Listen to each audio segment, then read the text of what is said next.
100 दिन का जो कार्यक्रम है, कौन कौन से मुख्य अतिथि आ रहे हैं और क्या क्या उसमें बेनिफिट लोगों को मिलेगा यहाँ पर? नमस्कार, मेरा नाम हरिंदर सिंह है।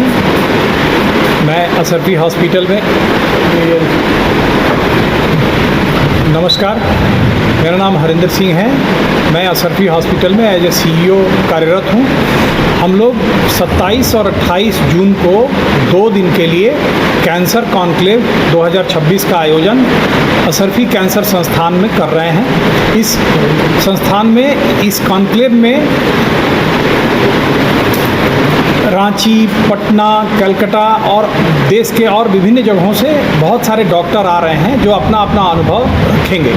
इस कॉन्क्लेव के दौरान हम लोग कैंसर के मरीजों, कैंसर के इलाज में शामिल डॉक्टर्स, पैरामेडिकल स्टाफ्स और कैंसर के इलाज के अवेयरनेस से जुड़े हुए सभी लोगों के साथ एंगेजमेंट करेंगे और तमाम तरह के डिस्कशन और चर्चाओं के बाद हम लोग इस बात को लोगों तक पहुंचाने का काम करेंगे कि कैंसर लाइलाज नहीं है, कैंसर को रोका जा सकता है और कैंसर को मिलकर हराया भी जा सकता है। हम लोग बहुत सारे ऐसे लोगों के साथ आपको रूबरू कराएंगे जो कैंसर का इलाज यहाँ सफलतापूर्वक करवाए हैं। उस तरह के डॉक्टर रहेंगे? ये सभी प्रकार के कैंसर के इलाज से संबंधित सभी प्रकार के डॉक्टर यहाँ रहेंगे जो असरफी कैंसर इंस्टीट्यूट में कार्यरत हैं, प्लस कैंसर के इलाज में और कैंसर के विभिन्न स्पेशलिस्ट देश के कोने कोने से यहाँ आएंगे। बचाव की जानकारी, जो लोग नहीं भी पीड़ित है उस बचाव की जानकारी पूरा मिल पाएगी। हम लोगों का मेन फोकस यही है कि कैंसर लोगों को हो नहीं, और अगर हो तो उनको बहुत पहले पता चल जाए जहां से उनको ठीक होना संभव हो।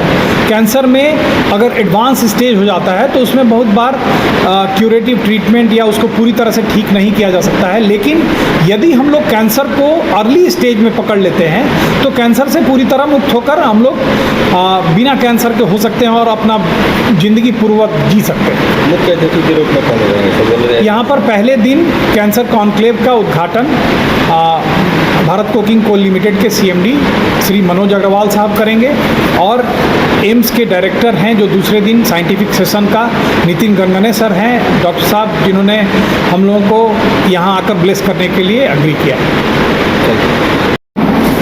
हम लोगों के साथ डॉक्टर विप्लव मिश्रा सर हैं। सवाल पूछिए और जितने ज़्यादा लोगों तक हम लोग इसको पहुंचा सकेंगे, प्लस इस कार्यक्रम के बारे में भी हम लोग जो 2 दिन यहाँ कैंसर कॉन्क्लेव कर रहे हैं उसके आ रहे हैं, उसके बारे में आप लोगों के साथ हम लोग जानकारी साझा करेंगे।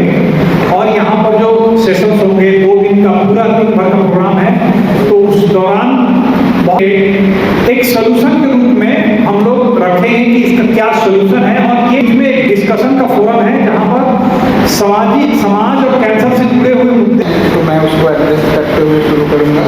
नहीं सर, पहले जानकारी देती देखिए, कैंसर अभी एक बढ़ती हुई बीमारी है। जो इंडियन गवर्नमेंट का डेटा है उसके हिसाब से इंडिया में हर साल 15 लाख से अधिक लोगों का कैंसर होता है। वो कैंसर हॉस्पिटल तक पहुंचते नहीं हैं, तो उनका जो कैंसर का रिकॉर्ड है वो इस नेशनल रजिस्ट्री में एंट्री नहीं होता, तो एक्चुअल नंबर इससे भी ज़्यादा है। बहुत सारे लोगों को ये नहीं पता है कि cancer, some of the cancer can be prevented. इतना जो ये फर्स्ट पॉइंट। सेकेंड पॉइंट है जिनका हुआ। नमस्कार, मैं doctor Viplav Mishra, radiation oncologist, Asarfi cancer institute.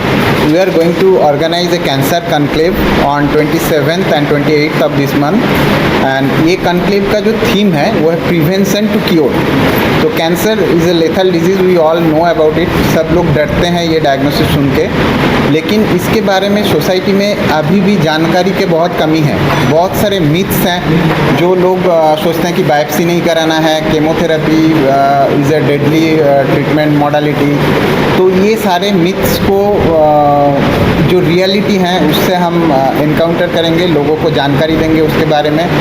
इसमें एकेडमिक सेशंस रहेंगे जिनमें डिफरेंट स्पेशलिटी के कैंसर डॉक्टर्स उनके स्पेशलिटी के बारे में बताएंगे, और इसमें कैंसर सर्वाइवर्स भी बोलेंगे कि उनका जर्नी कैसा था। So we will listen from the doctors, the survivors and also the caregivers. सो कैंसर के लिए जो कम्प्रीहेंसिव अप्रोच है, जो ट्रीटमेंट मॉडलिटी से लेके जो सोसाइटी का जो बर्डन है, ये सब कुछ उसमें एड्रेस किया जाएगा। और हमारे 27th के जो प्रोग्राम है उनका मेन पर्पस होगा कम्युनिटी अवेयरनेस, एंड डे 2 का पर्पस होगा academic discussions, the recent advancement about the cancer treatment, the different modality about precision oncology, everything we will discuss. So this 2 days program is going to be a brainstorming for all the people concerned about cancer. So we welcome all, and this program will be live streaming in different online platform. So I will request you all, please go through the program. It will surely enlighten you about the cancer, its treatment modalities, and इससे आपको बहुत inspiration मिलेगा, ये hope मिलेगा कि cancer को भी हम हरा सकते हैं। अर्ली डायग्नोसिस से 90% से ज़्यादा क्योर रेट भी अचीव कर सकते हैं। तो कैंसर को लेके जो डर सोसाइटी में है उसको हम कम कर सकते हैं। और यहाँ पे धनबाद जैसे सिटी में एक कम्प्रीहेंसिव कैंसर केयर सेंटर है, इसके बारे में भी बहुत सारे लोगों को जानकारी नहीं है। बहुत सारे पेशेंट डिफरेंट सिटीज़ से, जैसे मुंबई, वेलोर से आते हैं और यहाँ आके ट्रीटमेंट लेके बोलते हैं, सर अगर 2 साल पहले हमको पता होता तो हमें ये 2 साल के सफरिंग्स नहीं होते। इट्स नॉट लाइक कि they are not doing better treatment, the treatment is evidence based, and for a particular cancer, for a particular stage, the treatment is same across the globe. ऐसा नहीं है मुंबई में जो treatment हो रहा है कलकत्ता में अलग होता है, धनबाद में अलग होता है और न्यूयॉर्क में अलग होता है। Treatment modality is same, we are using the same medicine, same dose, same modality. लेकिन WHO को भी कहना है कि it's not important where you are being treated, it's important when you are being treated. तो ये जो डायग्नोसिस से लेके मुंबई जाके ट्रीटमेंट इनिशिएट करने में जो डिले होता है, उसी में बहुत सारे लोगों का डिजीज़ अपस्टेज हो जाता है। तो जो होप लेके वो लोग मुंबई गए थे कि हमें बेटर क्योर रेट मिलेगा, वो कम्प्रोमाइज़ हो जाते हैं। सेकेंड पॉइंट है, बहुत सारे कैंसर के ट्रीटमेंट बहुत लंबा चलता है, साल भर भी चलता है। तो बहुत सारे लोग इनिशियल सिम्टम रिलीव होने के बाद फिर ट्रीटमेंट बंद कर देते हैं, क्योंकि वो फिजिबल नहीं रहता उतना दूर जाके इलाज लेना। तो with in reach cancer treatment के फैसिलिटी होना बहुत ज़रूरी है। और ये असरफी कैंसर इंस्टीट्यूट पिछले 3 सालों से यहाँ के आसपास के जितने ज़िला हैं, हज़ारों कैंसर पेशेंट की उम्मीद बन के रहा है, और सर जैसे कर रहे हैं, every month we are saving more than 100 lives, जो पॉसिबल नहीं होता अगर ये शहर में एक कॉम्प्रिहेंसिव कैंसर हॉस्पिटल नहीं होता। तो ये मैसेज पब्लिक तक पहुंचाना बहुत इम्पोर्टेंट है। Thank you. घर रहने का मकान भर नहीं, ये खुशियों की तिजोरी है। दरवाजे पर दस्तक देता पड़ोस, खिड़कियों से उमड़ आता आसमां, तारों में उलझी ऐसी ना जाने कितनी दास्तां। कहती हैं चले डायमंड सिटी, एक सफर हम सफर के साथ अपने घर तक। Diamond city, life long bonding, 500 से ज्यादा खुशहाल डायमंड परिवार। जल्दी करें, सिर्फ 200 फ्लैट बाकी। आज ही बुक करें अपना आशियाना।